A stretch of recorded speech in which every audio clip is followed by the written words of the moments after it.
Welcome to another episode of the Wisco Fanatic Show, where we cover the Packers, Bucks, Brewers, and Badgers basketball and football teams from an optimistic and realistic perspective. Righty, welcome back to another Wisco Fanatics Wednesday. Today, we're excited, and we have some stuff to talk about. So, first and foremost, we do have to talk about the Milwaukee Bucks because they are still going. So we're looking at this, and Jake and I are looking at it, and Jake said to me that he's thinking about the Milwaukee Bucks kind of similarly to how we felt about Badger football towards the end of the year, where we don't want to just go into the offseason stuff and be like, what do they need to do in the offseason while they're still playing games? So what we've done is we've looked at it, and we're just looking to see, did anything happen that matters? And essentially kind of how we did Badgers football, we're going to kind of abbreviate some of our Bucks coverage. So we're going to hit some 90-second recaps, and we're just going to blow through these and discuss the things that matter.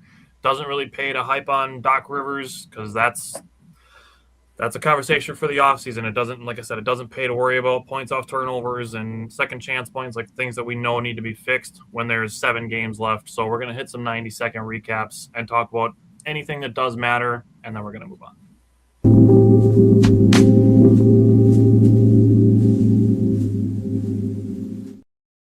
All right, Jake. So starting with Bucks and Blazers, 90 seconds. Did anything happen that matters?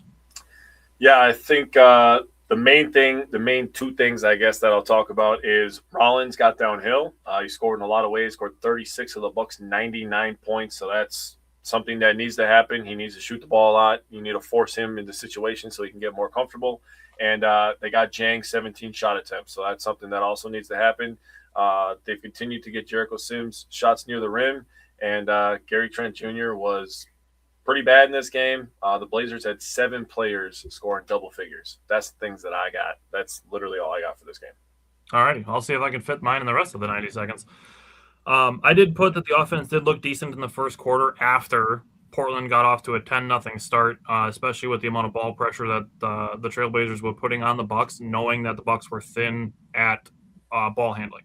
So no Giannis, no Kuzma, no Kevin Porter Jr., pretty much leaves Ryan Rollins, Ousmane Dieng, and Ajax, who got a lot of time in this game, to be your primary ball handlers.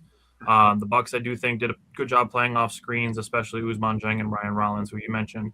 Had a career-high 36 points. 17 of them came in the third quarter after having a rough second quarter. But in the third quarter, he was 7 of 11 from the field, 3 of 5 from the three-point line. Finished 6 of 12 from the three-point line. If you take out the second quarter, he was 6 of 10 for the game.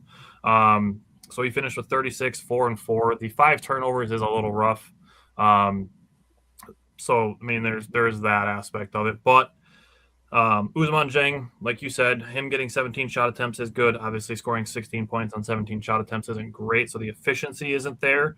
But I think he did a good job navigating screens, finding open space to get himself good mid-range shots. That is the kind of thing that matters, I think, going forward. Yes. And then after this game, Doc Rivers did make a statement that he doubts that Kevin Porter Jr. will play again this season. So that's pretty much where we're at with the Blazers. So we're going to hit another 90.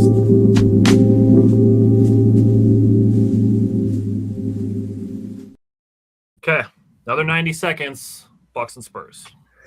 Yeah, so in this game, the Spurs won 127-95. They clinched a 2 seed as the Bucks were being eliminated from the playoffs. The rebounding was much closer in this game than it was against the Trailblazers. The total turnovers was pretty much the same story. Bucks had 22 assists to 19 turnovers. That's not a good ratio. The Spurs had 35 assists to 11 turnovers. That's a really, really good ratio. We also lost the points in the paint, 58-28. So we got absolutely pounded in the paint. You can mention all the people that we have out, and yes, it's true. Want to give a shout out to Jericho Sims. He's playing hard. Another double-double for him, 10 and 10.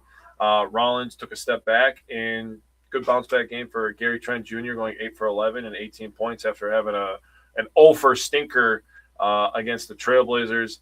Also, got to continue to shout out Pete Nance and his energy. I love this guy's energy. If this guy doesn't have a roster spot next year, I'm going to riot. I swear to God, dude. I've become such a fan of this guy over the last couple of weeks. But other than that, really nothing to write home about. Same thing against the Trailblazers. 7 players for the Spurs scored in double figures. And the Bucks they got more balanced scoring, but they did not shoot efficiently from the field. So that was really the story of this game. Yeah. So for me, looking at it, Miles Turner played good defense. That's going to be a big piece of my offseason discussion on what the Bucks need to change. And it's not going to be to trade Miles Turner. It's going to be to change how they use him. So more conversation coming on that in the offseason. But he had a steal and 2 blocks. You mentioned Pete Nance. He got to play 30 minutes in a start. He had 5 points, 5 rebounds, and 3 assists. That's not what I would expect him if he was like playing rotational minutes like next season. Like you mentioned, I would expect him to be probably closer to that 10 points, 8 rebounds, 3 assists mark.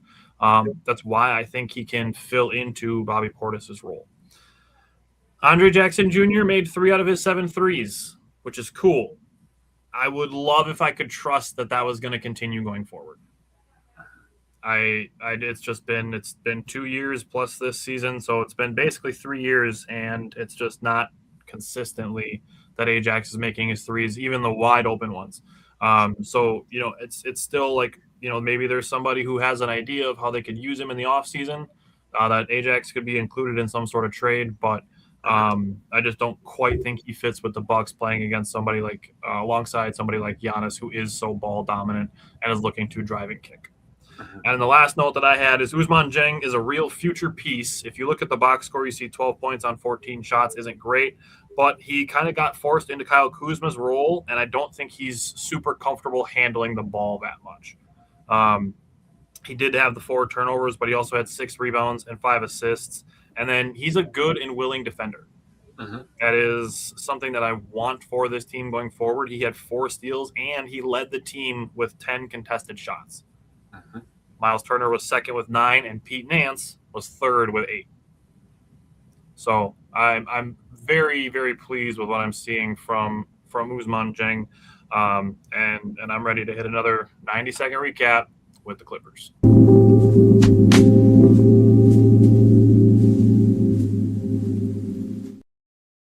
All right, Jake, what happened in the Clippers game on Sunday? Yeah, first and foremost, got to give a shout-out to Taurean Prince. I almost said Tayshaun again. Got to give a shout-out to Taurean Prince. He played really well outside of his 5 turnovers. Also, another guy that shot the ball well, Gary Trent Jr., 36 points, 9 of 15 from deep. He also had 5 turnovers. There was 6 players on the Bucks that had at least 2 turnovers, so that's not a pretty sight. The ball movement, I got to say, they at least tried to move the ball a little bit better in this game. You can tell by scoring 113 points compared to 90s. They shot the ball a little bit better. Pete Nance didn't have his shot down. That happens sometimes. Dieng is just such a unique piece. They say a diamond in the rough, man. There's so much rough to get through to get to the diamond, but I feel like if there is a franchise that's going to do it, they did it with Giannis, and I think maybe they can strike gold twice with Dieng. I'm not saying that Dieng's going to turn into a 2-time MVP or anything like that, but if there is a franchise that could rip that out and has the ability to have patience, something that you've talked about before, to pull that out of Dieng, I would love to see it. Also, shout out to Cormac Ryan, scoring 13 points, shooting 5 3-pointers, hitting 3 of them. So that's pretty awesome. Happy for him. We get to talk about pretty much the same thing in the next game that happened last night. But, yeah, really nothing to write home about. The assisted turnovers, points off turnovers is pretty much the same as every other game. Yeah, I wish that was better. I also wish that Gary Trent Jr. was playing like this all season. For him to score 11 straight points at one point, making 3 threes, one of them coming off a steal in the backcourt. Like, if he was playing like that all season, I feel like the Bucks would be in a better position. Yeah, especially early in the season. He tied his career high with 9 made threes. He only really got one chance to try to break it, but he finished with a season high 36 points. He had 4 assists and 2 steals. Andre Jackson Jr., he does still have some occasional flashes in his speed plays. As a ball handler, he's okay. He can play defense. He had 2 steals in this game, but he needs to be crisper with his passes. He is way too nonchalant, like just trying to flick the ball or, like underhand toss it to guys. He's got to be way more resolved with his passes. And I don't really trust his shooting. So I mean, if you're gonna stick him out there, you might as well be thinking about sticking him out there at point guard. Yeah. Is kind of where I'm at with Ajax. You mentioned Taurean Prince. He was playing well. He was actually doing really good in the second quarter, making good passes, playing good defense. He finished with 18 points off the bench, 6 rebounds, and tied his career high with 8 assists. Okay. So fantastic game for Taurean Prince. You mentioned Jericho Sims. He is a weapon on the offensive glass. And you also mentioned Cormac Ryan playing really well. He held his own on defense. He didn't back down from John Collins, which was great to see. He's a guy I feel like could be another potential future AJ Green. I'm coming almost the exact same career path right now. So going to keep an eye on Cormac Ryan going forward. Other than that, the last thing that I was going to mention was AJ Green. For as much as people don't think he's got like a major role on the team, obviously he started a handful of games this season, but AJ Green guarded Kawhi Leonard a lot on Sunday, which was interesting. And like, I don't think he got like dominated or anything. Like Kawhi didn't take him to school or, take him up behind the barn and just dominate him or anything like that. Like, I think AJ Green did a decent job holding his own versus a guy who's 3-4 inches taller than him. And obviously a significantly better basketball player. I think AJ Green actually did a pretty decent job on Kawhi. Yeah, he wears glove size 7 times bigger than AJ Green. Yeah, right. Yeah, he wears like a 7X glove just so the fingers are long enough. All right, dude, what the hell? All right, let's go into last night's game, Bucks and Mavericks.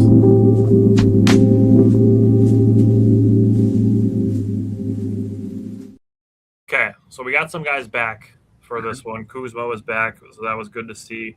All right, Bucks and Mavericks, what did you take away from last night's game? Yeah, so when the Bucks are hitting 3-pointers, and obviously you're going to be like, oh, yeah, they're making 3-pointers, they're going to score a lot more points. But the ball movement is what matters in this one. They had 28 assists. They kept the turnovers down a little bit in this one, took better care of the ball. They matched them in fast break points. The Mavericks are also terrible this year like the Bucks are. So this was a matchup of who could be less shitty, in my opinion. The Bucks made 41 shots, 20 of them from the three-point line. They also made 21 free throws. So you're making 20 free throws, 20 3-pointers. You get your largest lead was 31 points. So the Bucks were playing good basketball last night. Ryan Rollins, 24, 7 and 9, 8 of 14 from the field. He did a fantastic job. Kuzma also had a really, really good game, getting downhill, being physical. He was 9 for 17 and 0 for 6 from 3. So that means he was 9 of 11 from the 2-point area. So he was dominating, getting downhill, like I said.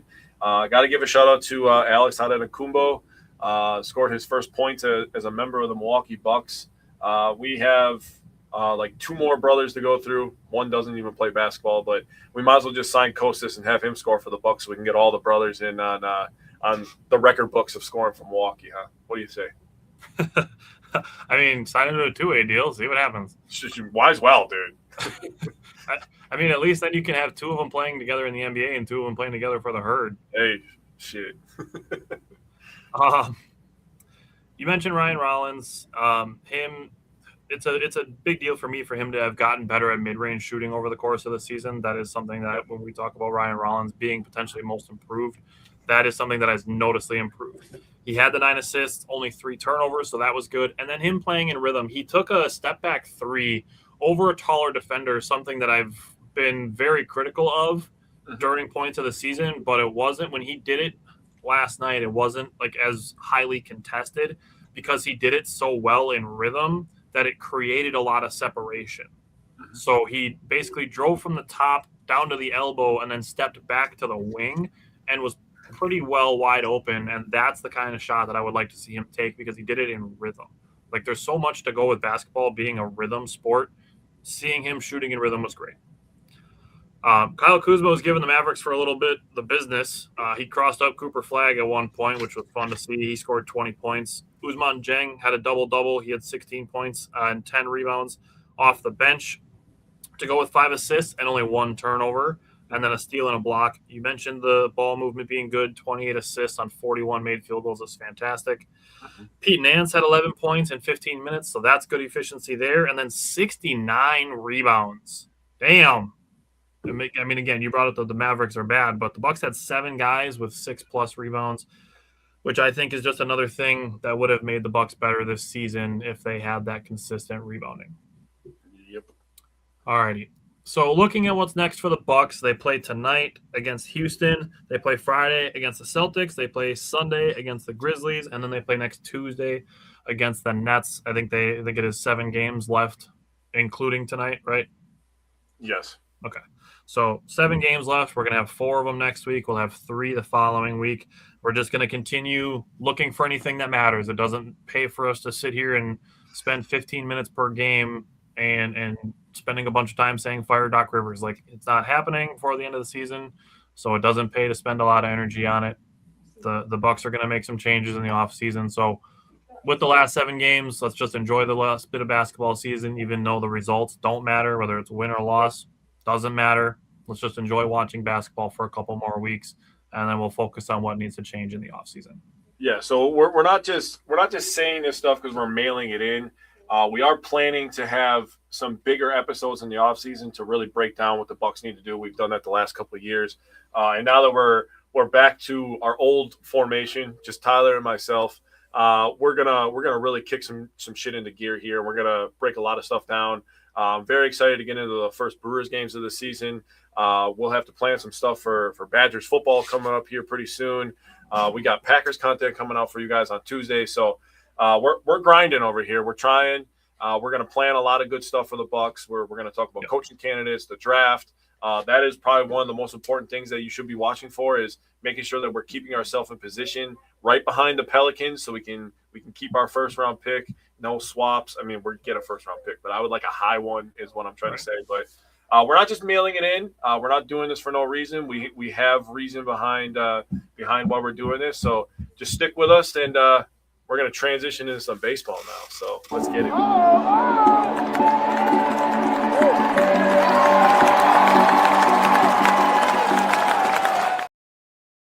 Alrighty, so welcome to baseball season, which feels great. Being in a spot where, it was a long time, it felt like, but it also felt like we just watched the unfortunate Dodgers series. And I remember talking right after the Brewers beat the Cubs in Game 5, and we're feeling like we did after Game 7 against Bucks and Nets. And, we're getting into a situation like that. And now all of a sudden it's Game 1 and the Brewers are back.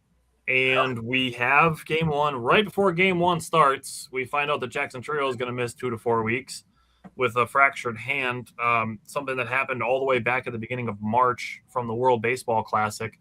And it was re-aggravated on a check swing in the exhibition games right before the season started against the Reds. So no Jackson Chourio going into the first series against the White Sox, but let's go to White Sox Game 1. What did you take away from opening day last Thursday? With baseball, it feels like so much optimism comes back because we get more sunlight, we get more warm weather. It just brings that positivity out of everybody, which is why so many people look forward to it, right? So right after the March Madness, and March Madness is still going on, I would love for the Badgers to make another deep run here in another couple of years. It's a conversation for another day. But right after that, you leap right into opening day. And for the Brewers to win opening day 14-2, after everything that's happened, by the way, if you haven't, you could still go back and listen to our primer. We talked about a lot of good stuff. You could hold us accountable for things that we've said. I know something that I've said. Tyler's going to give me credit for it because he told me. It's just a really good time to be alive, honestly. And Mizorowski on the bump gives you 5 innings, 2 hits, an earned run. Scoring in the first inning is apparently the only time that the opponents are allowed to score against the Brewers. Sure fucking seems like it after this week. He had 3 walks and 11 strikeouts. So 11 strikeouts, just filthy stuff. 94 pitches. They seem to be okay with him in that 90 to 96 pitch range, which is okay with me too. The bullpen was awesome. I mean, Jake Woodford gave up 1 earned run in his debut with the team, but he also got 3 strikeouts. What's going on there, Lucifer? How we doing, Lucifer? 3 strikeouts for DL Hall, a strikeout for Anderson, 2 strikeouts for Ashby. You add all that together, that's 20 Ks. Set a new franchise and Major League Baseball record. Also have something to say. I was talking at work. I was all excited. I was like, oh, yeah, baseball's back. I'm talking to all the coworkers. Who you got for the first home run of the year? Who you got for first home run of the year? I'm asking everybody. Hearing a bunch of Tarangs, Contreras, the normals, Yelly. No, you cannot. And on top of that, if you had Sal Frelick as the first homer of the year, first of all, you're a goddamn liar. You're a goddamn liar. Also, I need to know the lottery numbers, okay? Those are the two things that I come away walking away from. 7 players got RBIs for the Brewers. The offense was super impressive. 12 hits, 10 walks, 14 RBIs. 9 of the 14 RBIs came with 2 outs. Oh, good call. Fantastic stuff. Good 2 call. home runs. And, oh, my God, this was my favorite part of opening day, dude. I don't know if you saw this, but the Brewers radio had one of the best digs I think I've ever heard in my entire life, dude. They were doing a commercial for the underwear for people, the older people who have can't hold pee. They were doing a commercial for that, and they leaked right into the Chicago White Sox having control issues on the mound, dude. I was like, oh, top tier, dude. Top tier to go from shitting your pants to shitting on the baseball mound. Just a really good dig on a Chicago team. But, yeah, the Brewers' offense was humming. This team looked exactly like the team that we had last year. Everybody taking long at-bats. The bullpen was locked down. Mizorowski looks like he's taking a step up in maturity. This is all just from opening day. I'm taking that away. So what a fantastic opening day and way to bring optimism back to the state after a week earlier what happened to us. Yeah, it's crazy that in a 14-run game that almost all of my notes are centered around the pitching. Yeah. So the 14 runs is a new franchise opening day record. Sal's home run was 407 feet, 106.7 off the bat. So not a cheap home run at all. No. The Brewers tacked on a bunch of runs in the 6th inning, tacked on another 3 more runs after Jake Bowers from the school of Prince Fielder hitting home runs 65 miles high that clear the fence by about a foot. He had 2 of those this week, which we'll talk about the other one when we get that far. But to me, it really was the pitching that stood out. So Jacob Mizorowski getting tons of swing and misses, especially with his fastball at the top of the zone. He had 24-pitch first inning, a 21-pitch second inning, but 5 out of the 6 outs that he recorded were strikeouts. He had 10 strikeouts through 4 innings. And then the 10 strikeouts that he had broke Freddie Peralta's record from 2025 of 8 strikeouts on opening day. He finished with 11 strikeouts in 5 innings pitched, only gave up 1 earned run, which came on the first batter. And then had 3 walks, 2 hits, 94 pitches, the exact same number that he threw today, 57 strikes. He absolutely dominated the top of the strike zone. He got 25 swing and misses from the Chicago White Sox. That is the White Sox. That is the 3rd most since pitch tracking started in 2008. Only Freddie Peralta and Corbin Burns have had more as far as Brewers history goes. Those are good names to be by. So right, exactly. If you want to put yourself into Brewers history right away, like looking out and putting yourself alongside Freddie Peralta and Corbin Burns and Brandon Woodruff and Giovanni Gallardo, like putting yourself in names and conversations with those guys, like Ben Sheets. Like we mentioned that Mizorowski was the 3rd youngest starter on opening day in Brewers history. Go Sports, go Jacob Mizorowski. He is the youngest player since 1901 to have 11 strikeouts and 2 hits or less. So that's awesome. Yeah. 9 out of his 11 strikeouts came on his fastball. 8 of those 9 were at the top of the zone. Yeah. In his fastball, he wasn't even throwing on 101, 102. He was throwing it like 98. And it's got to just look like it's going to go right down the middle of the strike zone and then just go right over your bat. It's got to be like just maddening. And then the fact that you get less than the amount of time it takes you to blink to think about if you're going to swing at it or not. And then you got to try to get on top of it. Like, really? His fastball, he threw it 64.9% of the time. He threw his slider 17% of the time, his curveball 15%, and he only threw his new changeup 3% of the time. So only mixed in a couple of those, but out of his whiffs, 19 out of the 25 were from his fastball. I like that. DL Hall and Woodford struck out the sides in the 8th and 9th innings. Ashby added 2 more strikeouts. You mentioned the 20 strikeouts being a franchise and major league record. That's fantastic. As far as offense goes, every starter got on base. The Brewers drew 10 walks, like you said, and only struck out 3 times. Yeah. Walks to 3 strikeouts is fantastic. I'm super happy about that. I'm going to be happy anytime the Brewers are under like 8 or 9 strikeouts. So 3 is just fantastic. They actually had more extra base hits than strikeouts. Mm-hmm. You're going to win pretty much every single baseball game you play if you have more extra base hits than strikeouts. Yeah.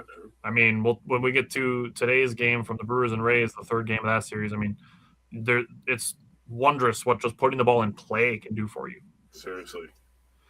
And the last thing that I had from opening day is David Hamilton had a pretty good debut. I loved his approach at the plate. He made a bare hand play on defense. I am super excited for David Hamilton. Even more excited than I was when the trade happened. And I kind of looked at some of the minor league stats, and I think that there's some potential there. But let's go to Brewers White Sox game 2. And the Brewers won that one 6-1. So Jake, what's out to you from Brewers White Sox game 2? Yeah, Chad Patrick on the bump. It gives you 4 1/3, 5 hits, earned run, walk, and 4 Ks, and you're just like, ho hum, dude. That's just what the Brewer starters do, man. They keep you in ball games. They normally don't lose too much control and give you free base pads.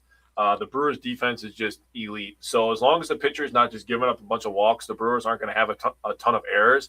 And then they just put so many people on base that there's no wonder why the Brewers won 97 games. Seriously, there's no wonder in my mind why they won. Just the form of baseball that they play is just they play the right way. And we talked about it on our primer about how most of the roster is coming back this year from last year's team. So obviously that mentality is going to be there, but the hunger is deeper now is the word I'm going to use. There's more hunger now. And some of these guys are really coming into their own. I mean, we talk about Sal Frelick hitting a home run on opening day. On this day, they didn't have to have a home run to win. But Yelly, Lockridge, Ortiz, Mitchell, that's just 4 people. And 3 of those guys are not, like, I would say, like, mainstays on this roster. I mean, Lockridge, really? Lockridge is a bench player. He's a good young player. I like Lockridge. Ortiz, lots of question marks about that guy coming into the season. He was locked in the first 2 days. You get Garrett Mitchell. Garrett Mitchell's a guy that me and you have been big fans of. He's a guy that's had a ton of injuries. For him to continue to battle, to want to be a part of this roster, I mean, that just talks, first of all, about his character and his will to want to play. But he just adds a whole nother dynamic to this team that, honestly, they don't need. They don't need more speed and more defense. But, hey, we'll take it. I'm not going to say no. The bullpen, again, 0 earned runs. So they start the season with giving up 0 earned runs. They only gave up 2 hits and 3 walks.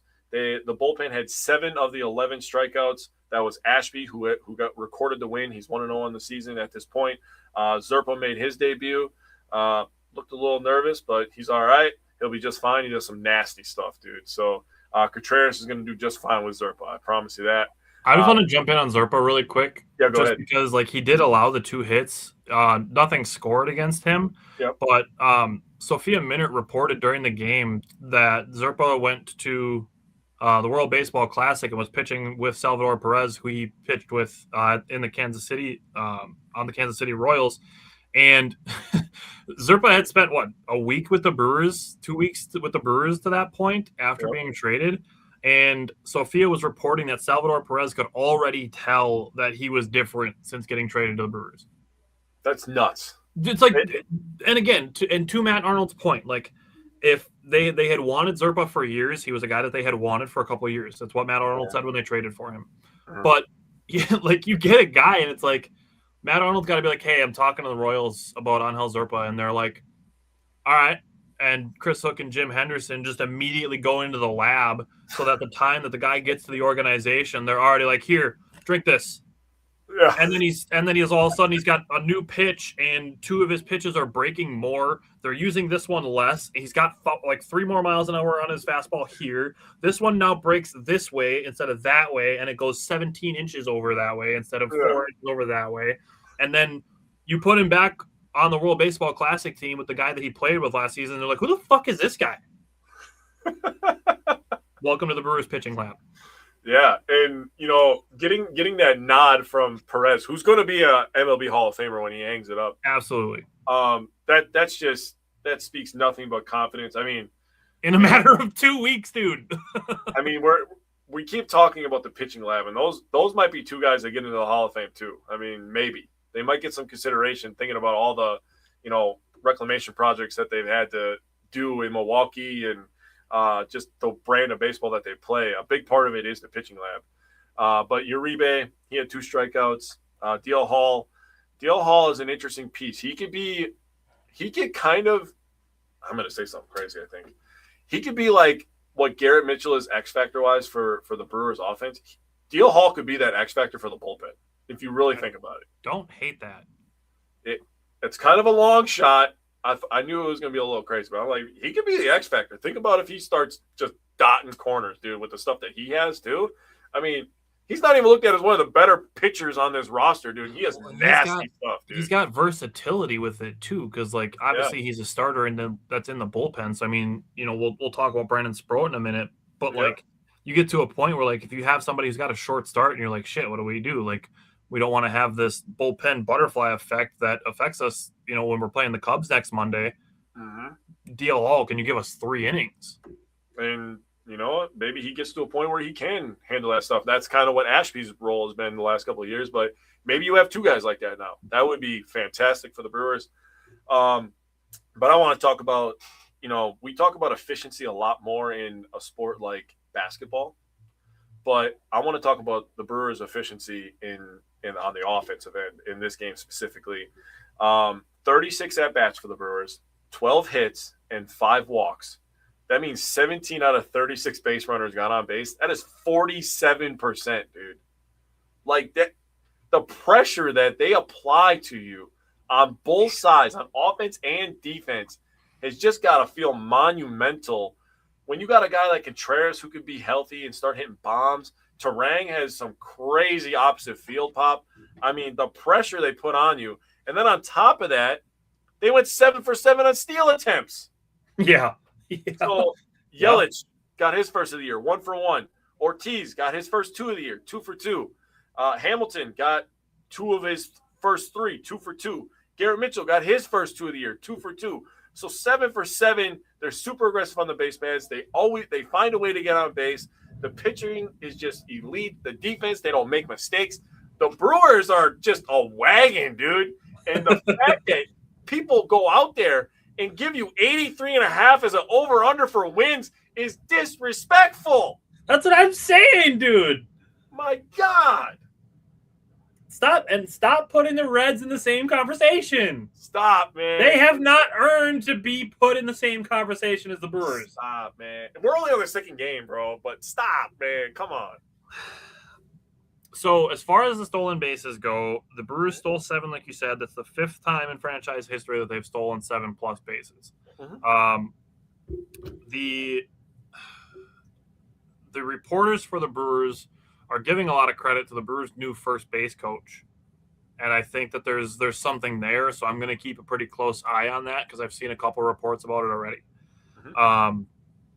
What I want to say is I want to talk about Chad Patrick and the first 2 innings that he said with an at-bat chess match.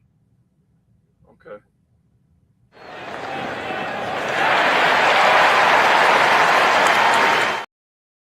Hell yeah. All right. So we got an at-bat chess match here. Now, first inning, Chad Patrick goes from a 3-0 to a 3-2, gets a ground out. Next at-bat gets a strikeout, then allows a single and a walk and gets a pop-out to end the inning. He yanked a couple fastballs, I think, and he threw his slurve, which they're not calling it a sweeper anymore. They're just going back to calling it a slurve like they always used to. So, cool. Sweeper lasted, 3 years? We're back calling them slurves. That's fine. Whatever. It looked great. Then you get to the second inning, and this is kind of where his command started to look much better. He had a 1-2-3 inning with 2 strikeouts. Now I want to flip to the first and second innings with the Brewers. Chad Patrick going from a kind of a iffy command in the first inning, much better in the second. Then you go to the Brewers. The Brewers saw 62 pitches in the first 2 innings of this game. Dang. Bryce Terang had another double to start the game. He is seeing the ball very, very well. He had 2 doubles in this game and actually hit a frozen rope liner to center, and almost had a 3rd double on the left field line, and only had 1 strikeout in his first 10 plate appearances. Mhm. So Bryce Turang seeing the ball very well. He got a double, got to 3rd on a William Contreras ground out. Christian Yelich singled him in, like you mentioned. Got to 3rd base on a Jake Bauers single, which allowed Jake Bauers to get to 2nd base. Gary Mitchell had a single that plated 2 runs, spoiler alert. And then he stole 2nd, like you said, with the stolen bases. 29 pitches they saw in the 1st inning. 2nd inning, we get Bryce Turang with a 2-0 bloop double on the left field line. William Contreras drew a walk. Christian Yelich had an infield single. The pitcher threw the ball at the first baseman's feet, and it bounced away, which allowed Bryce Turang to score, William Contreras to get to 3rd base, and then Christian Yelich to steal 2nd base. 33 pitches the Brewers saw in that 2nd inning. You're talking 31 pitches an inning times a 9-inning game. You're talking 279 pitches in a game where 150-ish is probably about the average. You heard Sal. Sal means what he says, okay? Yeah. The drag him thing, which we'll talk about that when we get to game 3. Yep. I mean, being in a spot where you're looking at comparing things to averages and just seeing oh my God, the Brewers, they make opponents grind. And that's why Pat Murphy's talking about it. And I agree with him. I think the White Sox have some good pitchers. Mm-hmm. Like Shane Smith, who pitched on opening day, was a Rule 5 pick from the Brewers organization, ended up being an all-star last year, and is starting opening day for the White Sox. I think he's actually a really good pitcher. The Brewers knocked him out in the 3rd inning? Yeah. I mean, the White Sox have good pitchers. Mm-hmm. And I think people are like, oh, it's just the White Sox. Pat Murphy's just saying that to be nice. I think they have good pitchers. The Brewers just make them go through what they call 27 outs of hell. And the White Sox are going to be a lot better this year than they were in previous years. Yeah, they're still. I mean, they're not going to be good, but I mean, they're not going to make the playoffs. They're going to be. They're kind of like how I view the Pirates. Yeah, that's fair. They're like the AL version of the Pirates. That's fair. Some good young players, some decent players. It's interesting. The Colson Montgomery is good. Munatanka is a monster. Bro. Obviously, we got to see that firsthand. Bro. The guy hits news. I'm actually going to say something about him later too when we have another conversation. But Garrett Mitchell was on base twice on opening day. Didn't have any hits, but you get to Saturday, he is on base 3 times, had 2 hits, 2 stolen bases in his first 2 games, also 3 walks and only 1 strikeout. So he got off to a good season start. Christian Yelich had 3 more base hits. He was race running pretty well, and the Brewers just did everything except hit a home run in this game. Yep. They drew 5 more walks. They stole 7 bases, which is where I'm going to give you credit. You talked about some of the guys that you wanted to see have better seasons, not being like, oh, well, I don't think that Sal Frelick needs to have a better season. He batted .288 last year. Mm-hmm. But you wanted to see him be more aggressive, specifically on the base paths. Mm-hmm. And I think just translating that to the rest of the team, the Brewers did that very well in this game. Obviously, stealing 7 bases is going to put you in a good position with guys on base. Yeah. They got 11 more strikeouts. They played good defense. Brandon Lockridge to Joey Ortiz got a relay at home plate to get a batter at the plate. They got a ground into double play to end the game from DL Hall. I mean, like I said, the Brewers just did everything. And then you get to Sunday, and they get off to kind of a rough start. And I want to talk about Brandon Sproat because we make a post that Brandon Sproat and Jefferson Carroll are making their debuts, and we're in the 2nd inning, and people are commenting on it. They're like, oh, Sproat's garbage. Send him down. DFA him. Tell him to pack his bag. It's like, holy hell, people. Chill out. Do we not remember Aaron Ashby's debut? We should, because it was super fun. Not at the beginning when Ashby gave up 7 earned runs in his first start. But it was super fun beating the hell out of the Cubs and scoring 14 unanswered runs. Yeah, that was a good time. So 2 things. 1, Brandon Sproat, his command was off from the get-go, which led to him trying to get too much of the plate, and he gave up several home runs because of that. Mm-hmm. Out of the 4 walks that he gave up, 3 out of the 4 scored, and he gave up all 7 of the earned runs. Mm-hmm. His command was off kind of on all of his pitches, which to me was maybe a nerves thing. Yeah. But again, I need to see probably at least 3 starts before I'm like, all right, maybe we need to swap them out. Yeah. 2 at a very bare minimum. and still 3 is probably what I would want to see before I would swap him for Gosser or Henderson, 2 guys that got off to good debuts in AAA. So I'm not trying to take over, but I agree. 3 is at least the minimum that you need to see. You can't just go, 1 and done. No, that's not how it works in sports. 3 is the minimum. Similarly, even at 2. Even at 2, I would be like, there's only 2 starts. Yeah. I mean, guys traditionally make about 30 to 35 starts a year if you're healthy the entire season and you're pitching every 5 days. Yep. So I'm not panicking on Sproat whatsoever. As far as the rest of the pitching staff goes, it was a great day for the bullpen. It was good to see Jared Koenig pitch well. I was a little concerned about the way that he looked in spring. I think Woodford actually has some plus pitches. He gave 2 pretty important innings for this game. And Grant Anderson also gave 2 important bridge innings. Trevor Gill got his first save. He had 2 strikeouts. I mean, just a really, really great bullpen day. And the other funny part about this game for me is starting lineup gets posted and everybody just immediately just straight to bitching. Oh, well, if we wanted to forfeit today, we should have just not showed up. Oh, this lineup is great. Oh, yeah, we're just phoning it in today. Oh, there's a Sunday lineup if I've ever seen one. It's like, can you not just use some context clues that there's a lefty starting? Yeah. And that's why Lockridge is in. That's why Gary Sanchez is starting. That's why Rengifo is starting. Like, this shouldn't be something that has to be explained to people. I mean, like Blake Perkins too, being in the lineup, like these things shouldn't have to be explained why there's so many righties in the lineup. You should be able to like see like, oh, there's a lot of righties in the lineup. There must be a lefty starting. Then you go and you open up the app on your phone and you see the probable starters and you see that the little bat throw thing is L/L. Oh, that's why there's so many righties in the lineup. It doesn't mean that those guys are playing the entire game, and it doesn't mean you're not going to see any of the left-handers pitch hit. Spoiler alert. One of the lefties pinch hit, and it was important. That's it. Dude, I have to stop you because I just thought of the greatest idea. I know what's going to get us rich now. I just thought of it as you were making your rant, bro. We are going to write a sports comprehension book. Ooh, I like it. Sports comprehension. All the chapters are for each sport. I wrote it down. I highlighted that motherfucker, dude. That is our ticket. That's our ticket right there, dude. Love it. We can add numbers in there, get real nerdy. Bro, that's a dope idea. Do you want some numbers? I got some numbers for you because the starter, every starter in the lineup that people bitched about got on base at least once. Yep. Luis Rengifo, Gary Sanchez, Brandon Lockridge, and Blake Perkins all got on base twice. Wow. Those are the main people that people were bitching about. Wow. All on base twice.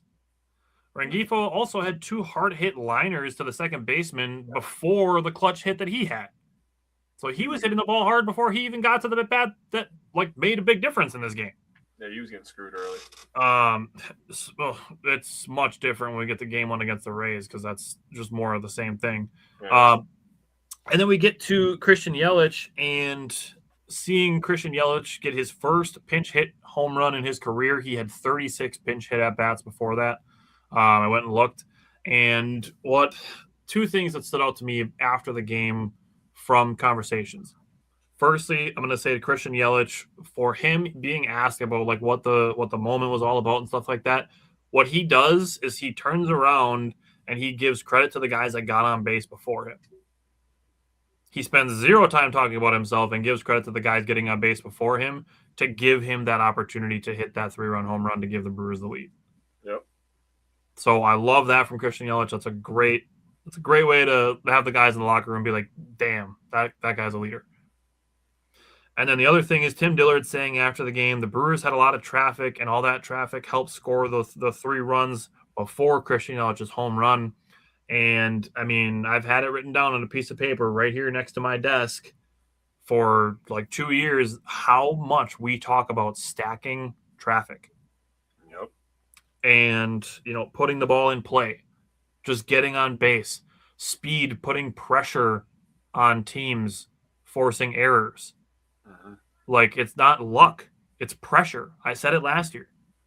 It's not lucky that the Brewers have speed on their team and they steal bases or they beat out infield hits or they make outfielders or fielders, not outfielders, infielders, rush throws and commit errors. That's not luck. That's pressure. Mm-hmm. So stacking traffic helped the Brewers end up getting a 9-7 win. So what stood out to you from the rubber match on Sunday where the Brewers completed the sweep? Yeah, so it feels good for a Wisconsin team to sweep a Chicago team. Got to say that first and foremost. Always. Another day, another 12 strikeouts for the bullpen. They had 20 on opening day, 11 on Friday, Saturday. Yeah, my days got all messed up. I hate that off day right after opening day. It's so dumb. It's silly to me. But then another double-digit strikeout day for the Brewers as a team, and I believe it was Sproat. I believe that Murphy pulled to the side and said, "Let's pitch for the name on the front, not the name on the back." And that's something that when you really take a step back and you allow yourself to just live in the moment, right? Like I do this a lot when I'm watching sports because sports are supposed to be an escape from everything else that's happening around you. The world stops for 3 hours or 2 hours and whatever minutes that the game goes on. And I just focus on just sports. And I just live in that world for a few hours. And when you take a step back and you think about how important that is and how they play as a team and how close these guys are, I mean, these guys got to be best friends. They're going to be best friends for the next 6 months. They're gonna wake up in the morning and see each other in the morning, eat breakfast together, eat dinner together, road trip together. I mean, these guys are literally like best friends for 6 months. And to have a leader like Pat Murphy, and I really wanted to talk about this when you talk about Yelly.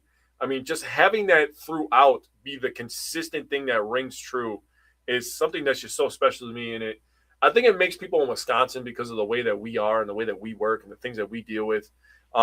I think that's what makes the Brewers so special to us is because of the way they play, right? And I'm not trying to get too sentimental here, but it's incredible stuff to really watch, honestly. 8 of the 9 runs that the Brewers scored, again, were with 2 outs. The only one that wasn't with 2 outs was Bryce Terang. He had a RBI, his first of the year, with 1 out.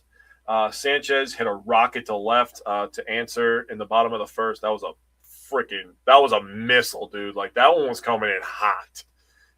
If that would have hit a fan, like, you would have had to have the glove up in defense because that was ripped.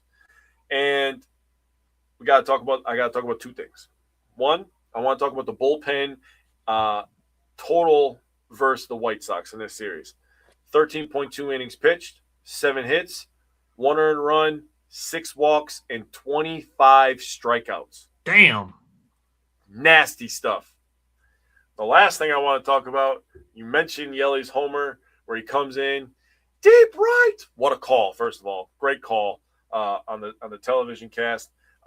Yelly made sure that the Pope had a horrible Sunday, dude, and that just makes me so happy. Hell yeah, Yelly.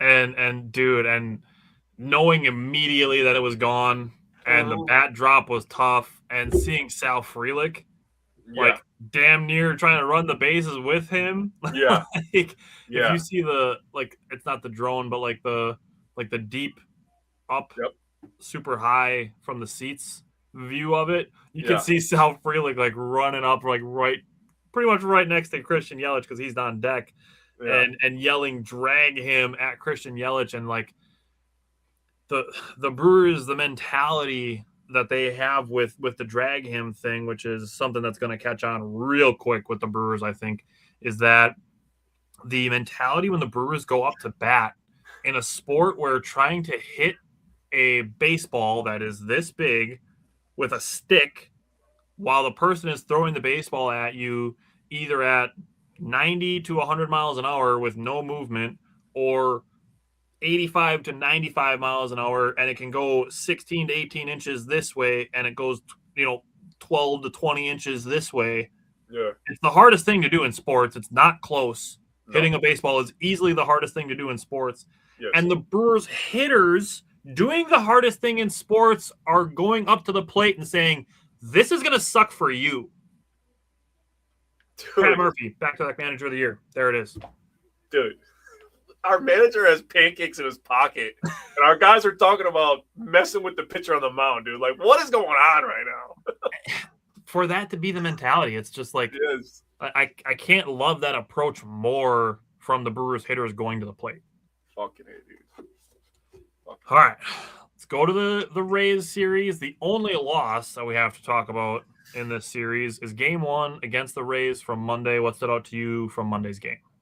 Yeah, I want to talk about Harrison's debut with the Brewers. Yeah. I thought he did a really, really nice job hammering the zone. Mm-hmm.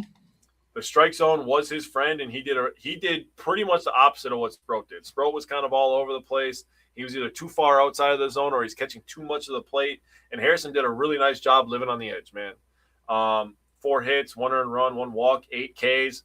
I don't want to steal your line, so I want to give you full credit, but you called him vegetarian Miz, which was just – I was like, yo, that's tough. That's so sick. It's a great one-liner. The Brewers pitching continued well. Ashby 2 innings, gave up the 1 earned run. Just really good piece of hitting by the Rays, to be honest with you. That was not a bad pitch that he gave up the run on. Yeah. Zerpa had a really nice second outing for the Brewers, and McGill just the fastball wasn't high enough in my opinion. 2-0 walks. They bite. Yeah, and then the fastball wasn't high enough. So 14 Ks for the Brewers in this one. So ho hum, another double-digit strikeout day for the Brewers pitching staff. Yeah. They're in another world, on another planet right now with the amount of punch-out shit that they have. Adding a guy like Zerpa should have been illegal, honestly. Like, that's not fair. The Brewers only had 5 at-bats and runners in scoring position. Really sucks because they were, like you said earlier, they were hitting the ball hard. And anyway, the Rays, to their credit, they were making the outs that they had to make. It is what it is. I mean, we're going to go to today's game, and they weren't, so it paid off later on. But just want to talk about one more thing. William Contreras, he got a hold of a baseball, and the baseball didn't like it. The baseball had to go bye-bye. That was fun. Tied the game up for the Brewers. William Contreras, he's one of those guys that we were talking about when we were talking on the primer, talking about, are you worried about the Brewers offense? No, because we have the best offensive catcher in baseball. People can make a case. They could have made a case for Cal Raleigh, but I'm just saying the way the year has started. I would hear a case for Will Smith also, but that's fair. But Will Smith is on a loaded roster, and Cal Raleigh doesn't even know if – I don't know if that guy can hit a grapefruit throwing down the middle of the strike zone right now, but it is what it is. He started off bad. He was like 1 for 15 or something. Yeah. Yeah. The other thing about this, and it's a little bit of a kick in the pants from the baseball gods, is that the Brewers had 10 hard hit balls. They hit the ball hard a lot. They had 2 hits to show for those 10 hard hits. Yeah. That's the baseball gods kicking you in the pants. That's a bummer. Mm-hmm. And that's why, like, Bill Schroeder actually said it on, I think it was last night's broadcast, that exit velocity is overrated. Yeah, it's cool when it results in hits and home runs and stuff, but you know, we use it once in a while also to show when guys are seeing the ball well, because when you're hitting the ball hard, it generally means good things, but it doesn't always mean good things. Yeah. It means you're seeing the ball well, but it doesn't guarantee that you're going to win ball games. Very So true. hitting the ball well or hitting the ball hard, it does generally result in more hits and stuff like that because, you know, balls find holes better. They find the gap better. I mean, it's generally better, but it's not always better, and that's kind of how Monday felt. Yep. Brought up Kyle Harrison. I'm glad you said it. He absolutely, like you said, pounded the strike zone with all of his pitches, especially the fastball, the changeup, and the slurve that he has. For me, looking and watching Kyle Harrison, the arm angle that he throws with as a lefty, and when you compound it with the fact that he stands like as far on the first base side of the pitching rubber that he can, like that, if you're standing in the left-handed batter's box, it's got to look like the ball is coming from behind you. Yeah. Like that's got to be like just a nightmare as a left-handed hitter to see a guy pitching from that angle. Like it's not quite as low as Josh Hader. Like Hader was more sidearm. But it's absolutely not an over-the-top left-handed pitch. I'm sorry, you just brought up how they compared his fastball to Josh Hader's. I forgot about that. I see the comparison too.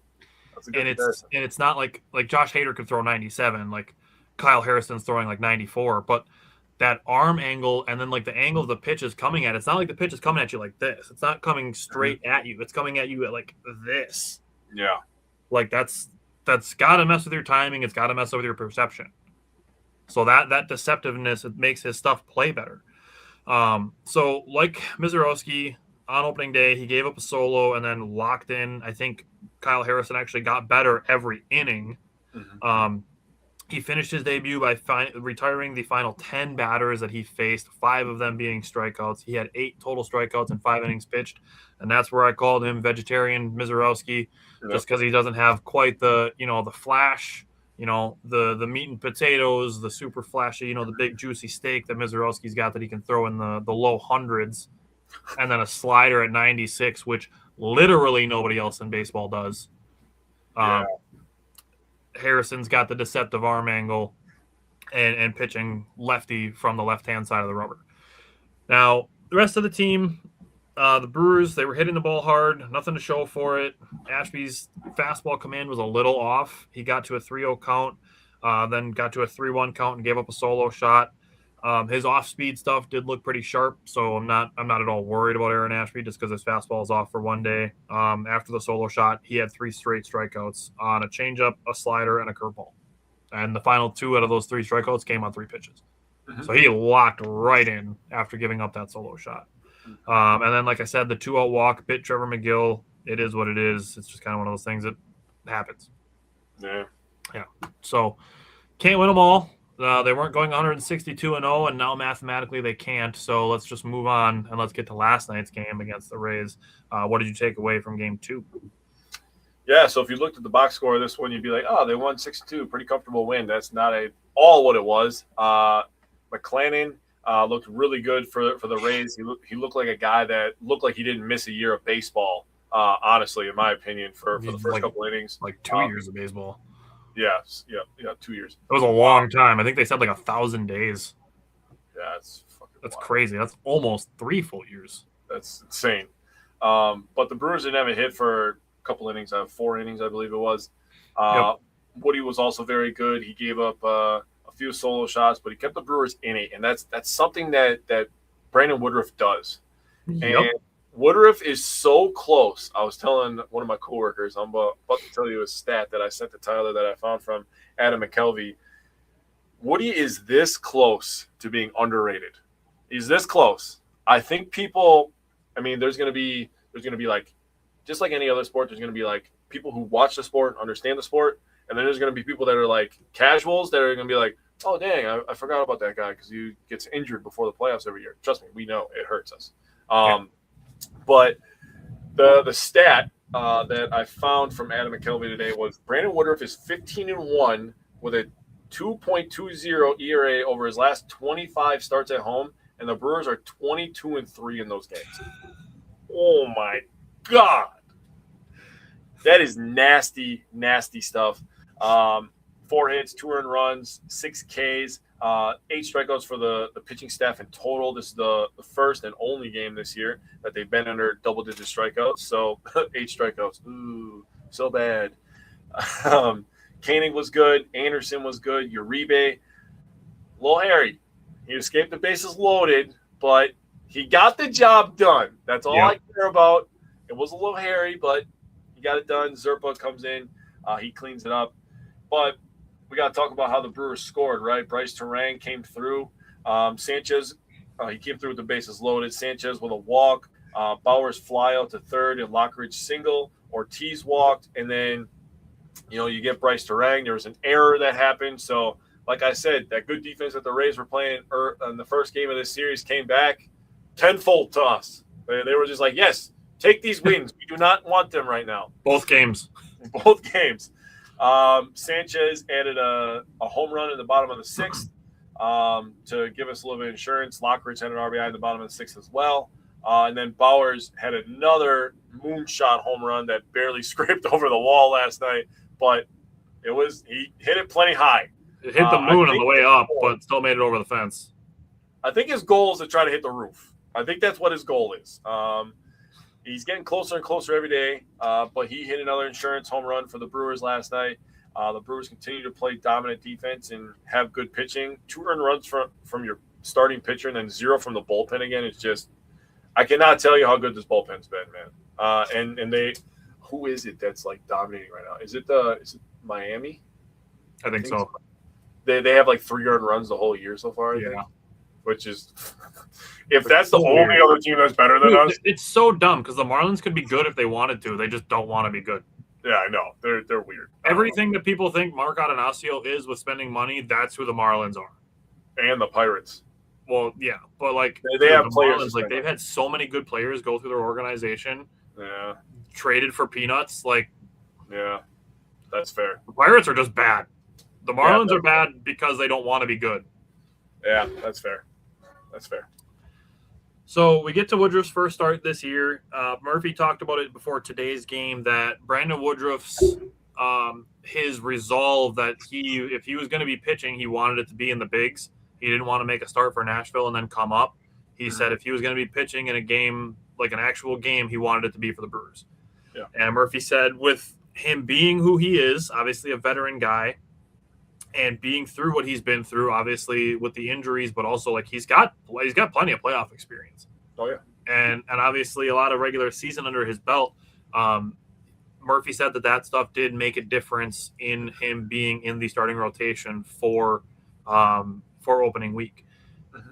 He pitched decent, I think. He had 5 innings pitched, 2 earned runs on the solos that made the 3rd game out of 5 so far. The Brewers gave up a home run in the first inning on solo shots, and then 4 out of 5 with just home runs total, which is just ridiculous.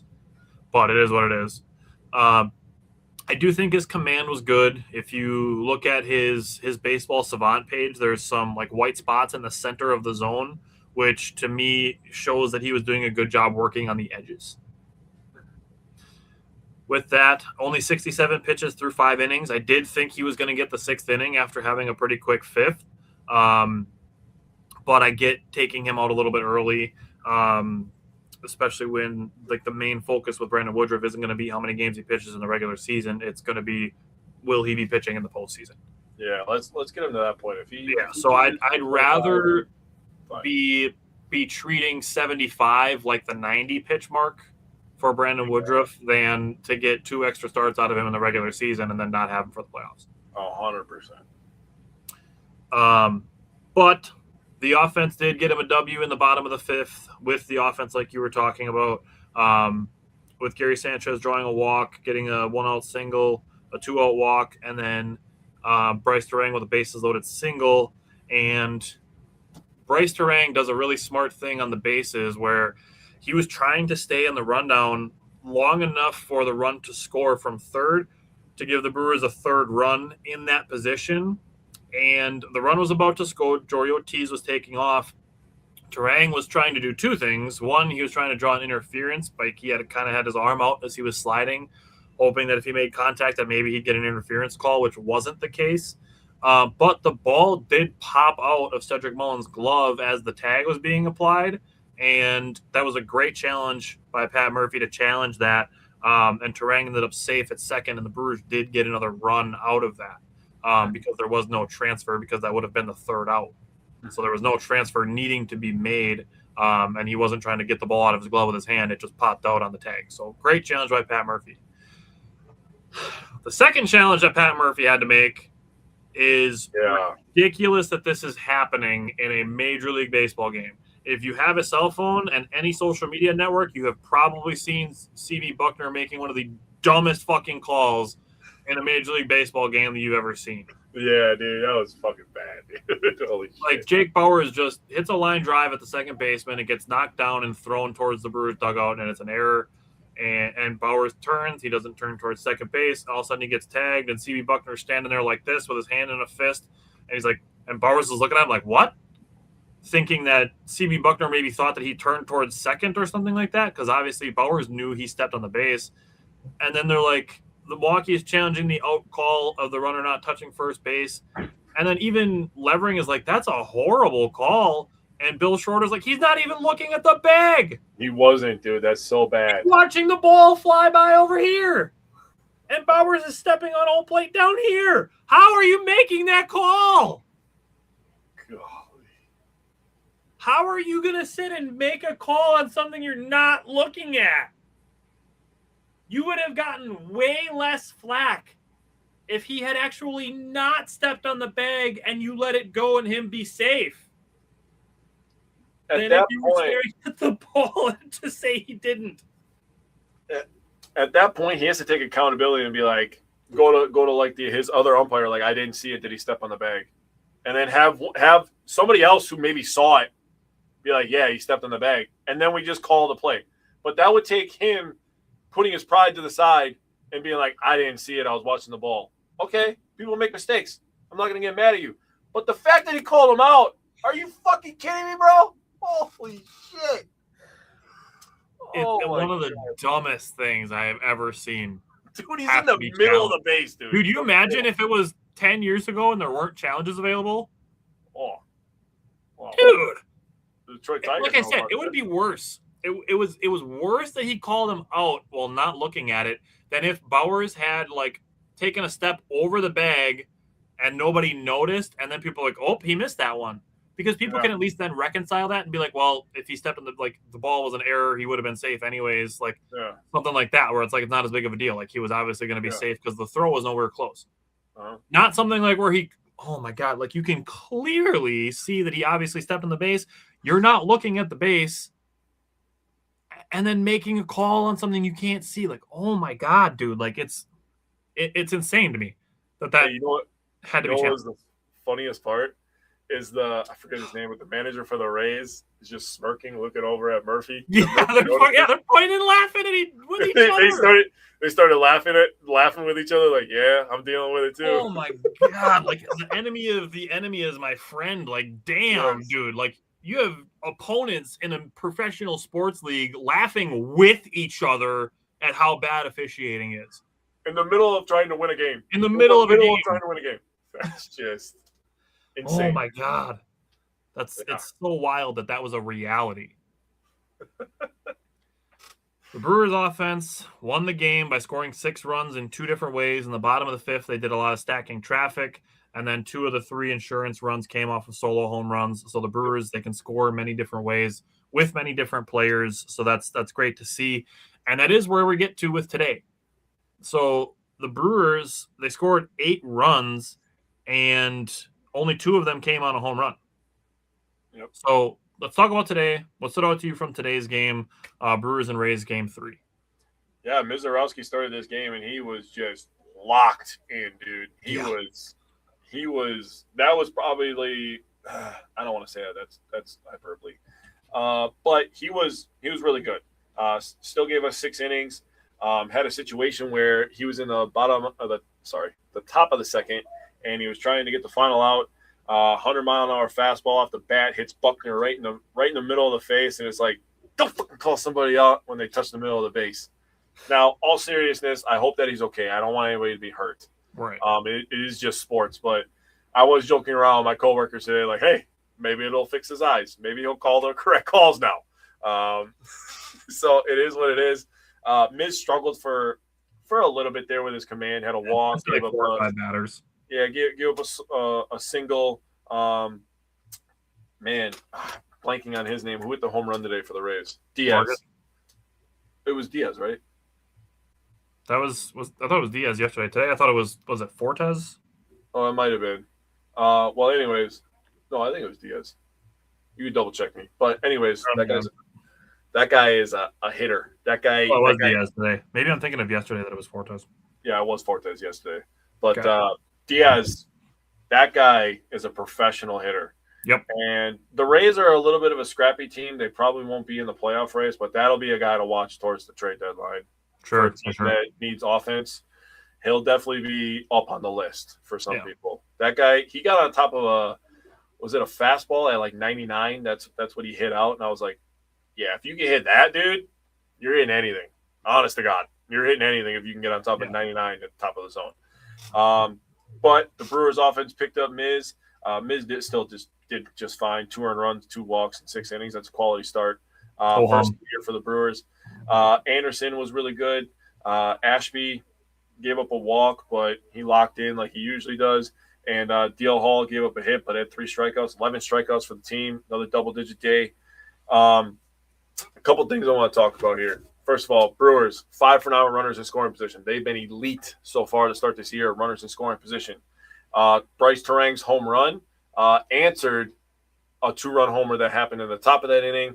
So for him to have the opposite field pop like he does, this guy is just a superstar waiting to happen. And it's going to happen at any moment right in front of our eyes, and it's beautiful to see.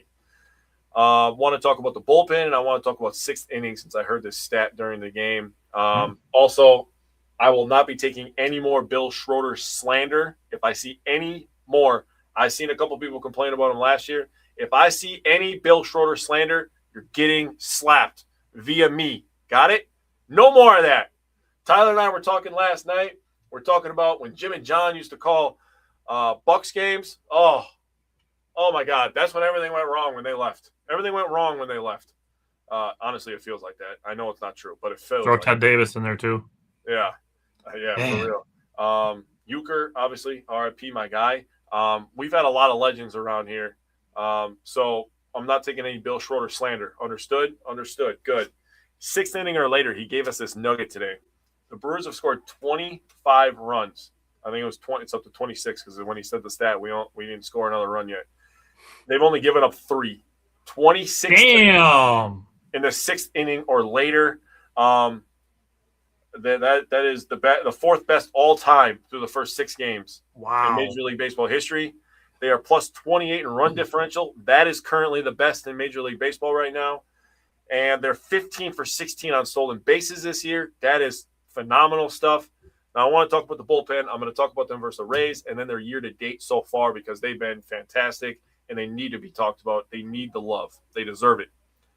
Versus the Rays, they had 11 innings pitched, gave up 7 hits, 4 walks, 2 earned runs, and 12 strikeouts. Year-to-date, filthy stuff, by the way. 25 2/3 innings pitched, 14 hits, 10 walks, 3 earned runs, 37 strikeouts, dude. Holy shit, dude. 37 Ks in 25 innings, dude. 37 strikeouts in 25 innings is ridiculous, dude. That is uncalled for, disrespect, but I love it. Dude, that's like 1.5 strikeouts per inning. Yeah, dude, that's fucking sick. Wow. And then you got the defense that the Brewers have, the late game offense that they have. Wow. Keep the wagon, seriously. I have more late game offense stats too.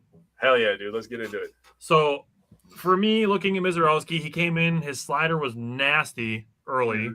Mm-hmm. He had the 2-batter hiccup after the delay. He got a ground out to get out of it. And I'm like, okay, he's good now. We're going to be right back to normal. Then in the 3rd inning, he had the hit by pitch and the home run. And then he locked back in to retire 9 of the final 11 that he faced, including 7 in a row.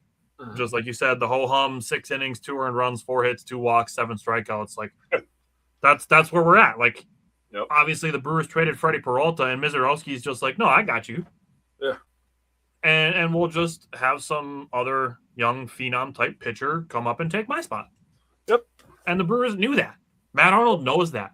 Chris Hook, Jim Henderson, and Pat Murphy, they know that. Like Kyle Harrison made a great debut. They had 2 guys make their Brewers debuts last week. One of them did well. One of them did bad. Now you're going to see if that continues. Yep. Just like we're not going to crown Kyle Harrison the next Jacob Mizorowski, even though he pitched like him in his first start. We're also not going to throw Brandon Sproat under the bus and be like, this guy sucks, get him out of here. Mm-hmm. That's 2 sides of the same coin. Mm-hmm. Jacob Mizorowski threw 94 pitches again.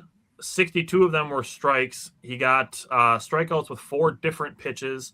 Of his 94 pitches, 81 were either his fastball or his slider.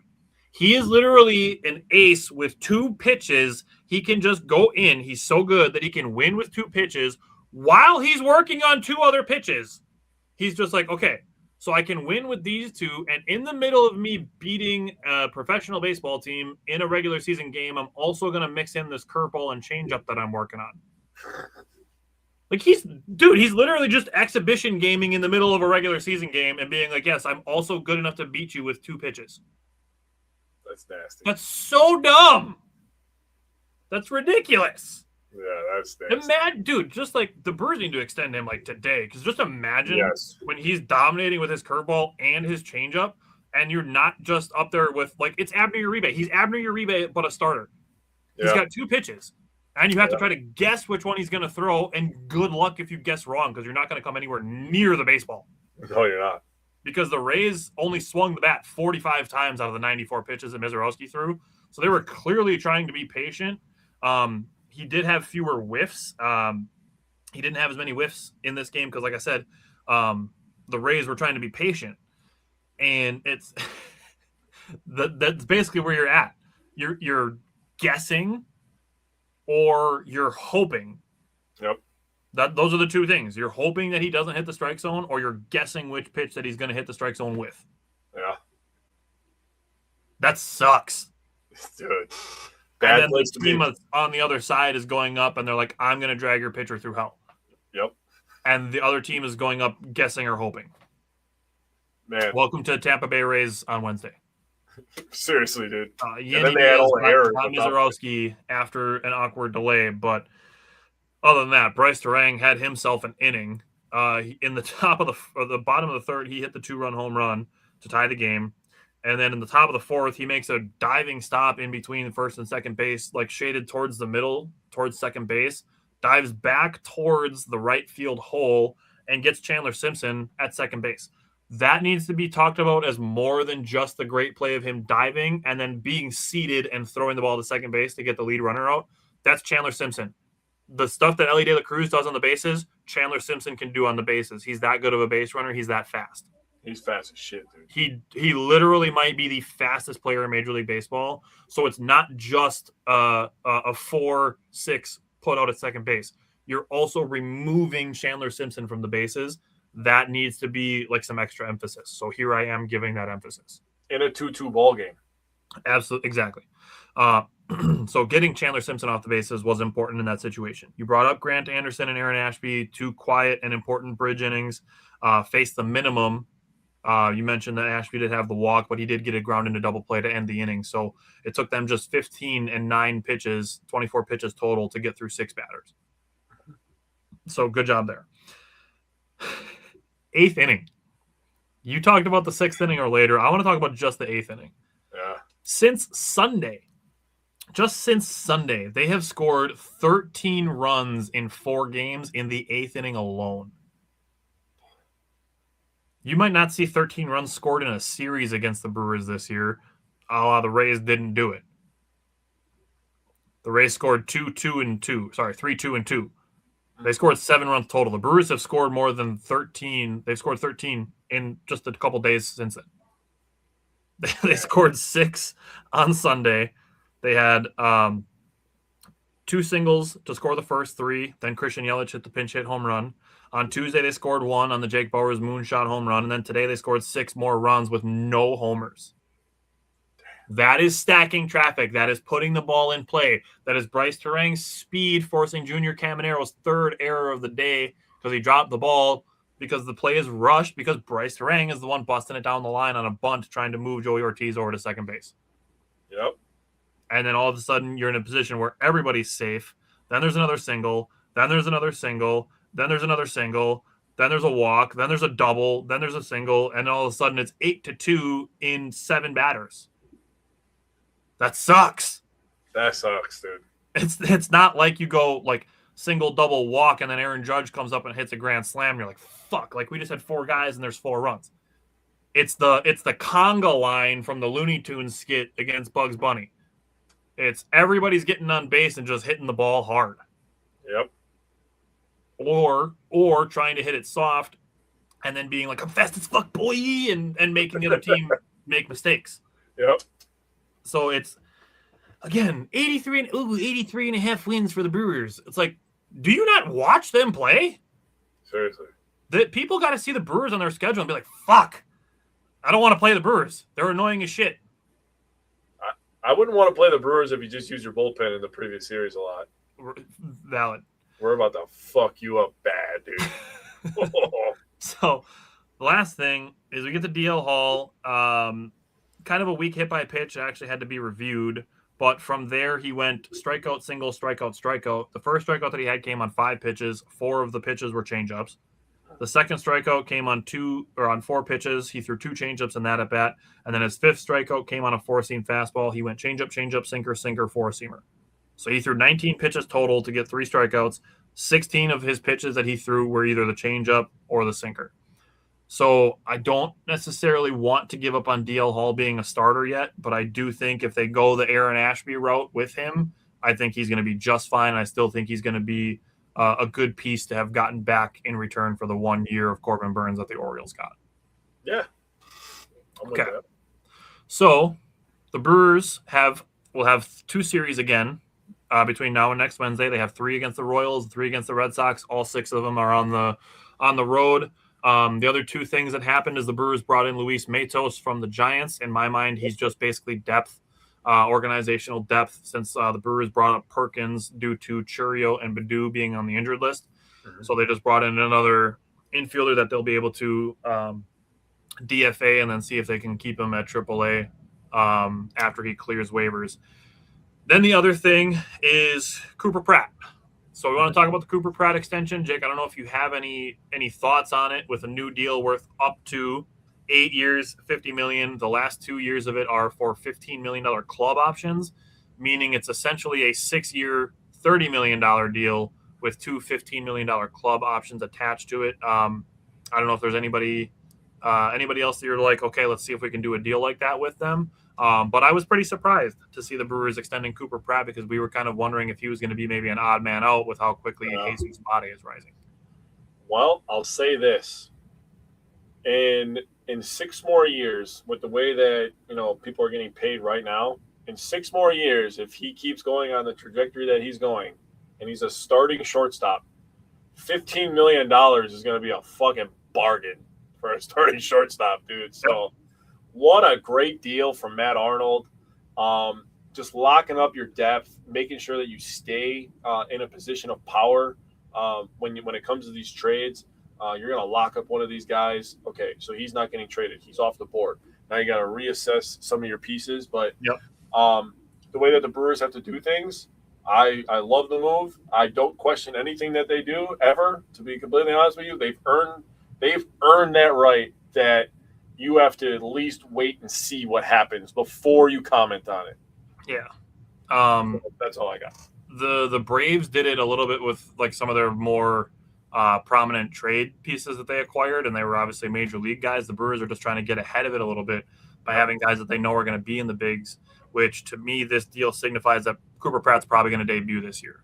Like if this deal starts, right away, that they're not going to be paying him $5 million to play in AAA if Joey Ortiz is batting .230. Yeah, that's the other angle I didn't even think about. That puts a lot of pressure on Joey to hit the ball. It really does. So looking at that, it's interesting there. For him to be making even just $5 million over the next 6 years. Yeah. Like you just said, shortstops. Even if he doesn't debut until next year. Like 5 years at $5 million a year for a guy, even if he hits 260, he's an elite defender. Yeah. He's an elite defender. So there's that baseline already. Mm-hmm. And I know people are complaining, oh my God, he only batted like 239 in AA. AA is a notoriously famous pitchers level of baseball. Yep. Like there's not a lot of guys that are like super successful at the plate in AA. There's a lot more pitchers that are successful in AA. Just Jackson. So I'm not at all worried about that. Yeah. And then the other question I saw somebody asked was, why not spend that money in free agency? Somebody sees 8 years, $50 million, and like, oh, why didn't you spend $50 million in free agency? I'm just going to pretend that it's a casual question and look at it as somebody asking the question honestly and not from the look at it as he was cheap, whiny way. So I'm going to assume that somebody's asking this question honestly. And the first thing is I would weigh bringing in an outside guy versus keeping a guy that you've had in your system. Like, what you have versus a what might you get situation. 2, on the system, you have guys in your system that you've spent years of drafts, international signings, and trades building the number 1 farm system. Wouldn't you like to keep as many of those pieces as possible? This is why I've been saying over the last, I would say like probably 15 or so months that I believe that the Brewers are kind of trying to set themselves up to be a dynasty post 2027. honestly, that's where my mind went. Was people always complain about how we develop all these people and then we don't keep them, we don't sign them, we don't keep them around. Well, this is one way to assure that we can keep them around for a while, keep them into their prime at least, or a little bit past their prime. So that's why when I saw it, I was just like, all right, I'm in, dude. They paid him a lot of money to get him to skip college, to come right to us, right out of high school. They're going to make sure that investment is paid forward. They've developed him into a professional baseball player, and I agree with you. He probably does make his debut this year if Joey struggles. Yeah. So the way I looked at this, the last thing that I will say is you look at a 21-year-old for 6 years, $5 million, and 2 years for $15 million after that, $15 million each. Is essentially where you're at, and that's not even accurate, because it would be more like 5 years for 4 or 6 years for $20 million, not 30. So let's just say they keep one of his options, and you're talking about 35-40 million. I went even farther and said, let's say 45 million. Let's say they pick up one of the 2-year options and you look at $45 million. $45 million this past offseason in free agency would have gotten you a 35-year-old JTL Realmuto for 3 years, 35-year-old Robert Suarez for 3 years, 2 years of 37-year-old Merrill Kelly for $40 million. And then you just look at the rest of free agency, it's just full of old guys. The only player that I could see spending that money on is Munetaka Murakami from the White Sox, who got a 2-year, $34 million deal coming from Japan. That is really the only guy that was available in free agency that I would rather have than 6 years guaranteed of Cooper Pratt. Yep, agreed. So that's that. And that's even if you wanted one of those other guys, you have to also then get them away from their current team that they've been on for how many years, or teams that they're familiar with. Yeah, like Suarez is familiar with the Suarez and Real Muto and Merrill Kelly, who's been with the Diamondbacks for a while. Like, yeah. You know, it's not like the Brewers could just go and grab Kyle Schwarber for the money that they just spent on Cooper Pratt. I mean, that would be nice. I like Kyle Schwarber. He hits ball. And if you were going to give Kyle Schwarber $45 million, you're getting him for a year. Yep. You're getting Cooper Pratt for potentially 6 to 8. Yeah, 8 years potentially, yeah. So, I'm good. I'm good too. So that's us. We'll be back next Wednesday. We'll also be back next Tuesday for the next part of our draft series. It's going to be the offensive line, which is not a sexy one to do, but it's a necessary one. So we'll be back next Tuesday with the offensive line. And then we'll be back next Wednesday with our 4 Bucks games. It'll probably be some more 90-second recaps. And then we'll flesh out the Brewer games that we have next week, 6 more baseball games. So thanks for tuning in, and we'll see you guys next Wednesday.